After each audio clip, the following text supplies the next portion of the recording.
布您好，我有一个问题想问，就是佛法它讲诸行无常，那么我不太明白的就是佛法它本身是无常的吗？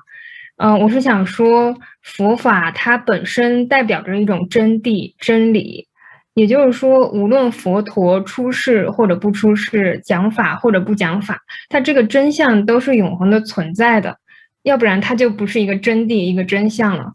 所以我就想问，佛法本身它是不是一个无常的？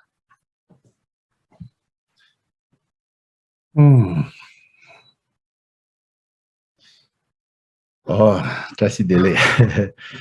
那个你的问题呢？怎么说呢？是佛法是无常。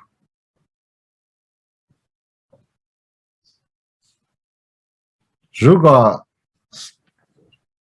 比佛法有更厉害的一个东西，假释也是无常。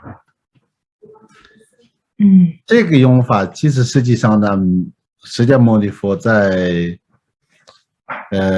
那个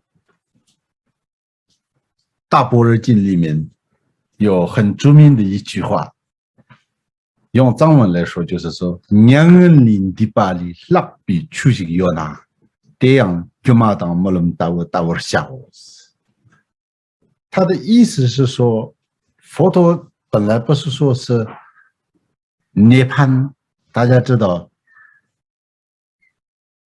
在佛法的最究竟的一个怎么说，一个向往，学佛的最终极的目标是涅槃，对吧？然后当释迦牟尼佛讲如幻如梦的时候，一切如幻如梦的时候，佛陀特别强调涅槃也是如幻如梦。假设这个世界上有比涅槃有更厉害的一个东西，也是如幻如梦。虽然当时的主题是如幻如梦，您说的是无常，基本上是一致的。为什么呢？在佛法里面，无常有两种无常，一个是比较粗浅的一个无常，人总有一天会死亡，高疾必多，居疾必散，有这些无常，人人都基本上可以明白的这个无常，明白吗？这个不算什么哲学的一个道理了，就是一个生命的一个常态啊。但是佛法里面讲比较更细微的、更深层的一个无常，叫做细无常，粗细的细嘛。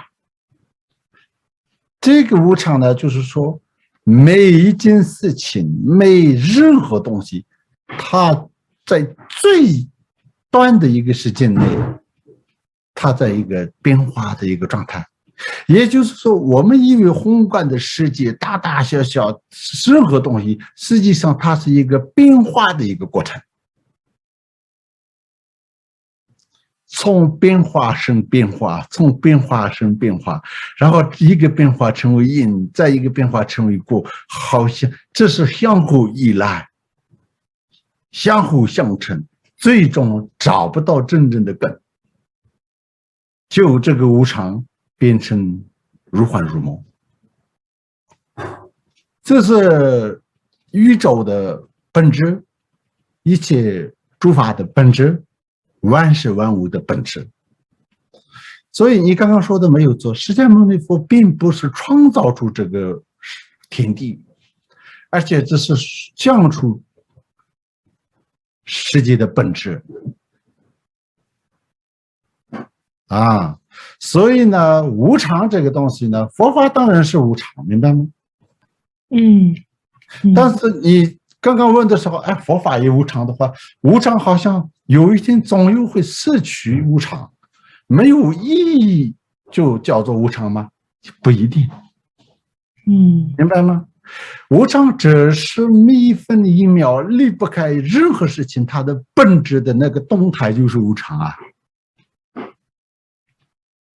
哦，可不可以这么理解？就是佛法它是揭示了一个真相，但是无常它就是这么一个真相。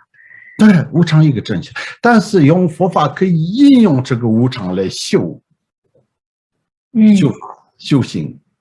比如说，你失去一个东西的时候，你觉得无常，所以就你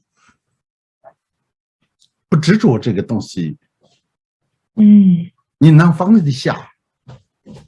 然后有一天你做事情，你觉得太难了，坚持不下的时候，你觉得无常，艰难的也可以过去，你可以用无常鼓励自己，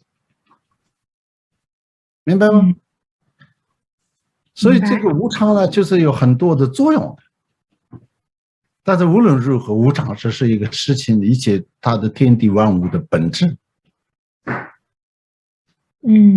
然后佛法它也恰恰揭示了这一个本质，而且佛法本身它也是无常的。那佛法到底是什么东西叫佛法？其实是说揭示宇宙的本质，读脱这些迷乱的这个世界的一个方向、方法，它的一个完整的记忆到过这样的一个体系叫做佛法了，嗯明白吗？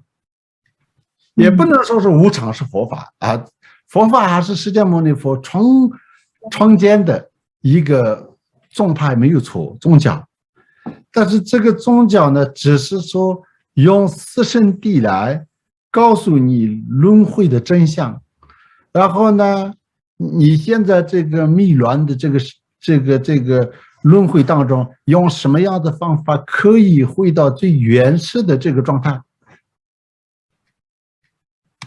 让你了解的真相，让你，因为我们现在的一切痛苦，佛法认为是内心的一个迷乱的一个现象，也都是根本上都是一场错误的一个循环。有一天能够真相明白的话呢，就可以一切的这个梦境的这些痛苦是有一天可以结束的。这个叫做涅槃。所以这是佛法呢，告诉这个各方面的细节，然后交代这个这个方式。佛法里面除了这个真理的哲学的层面的道理之外，就包含方式。所以佛法叫道，道就是本来就是这个，就是方法。好的，谢谢堪布。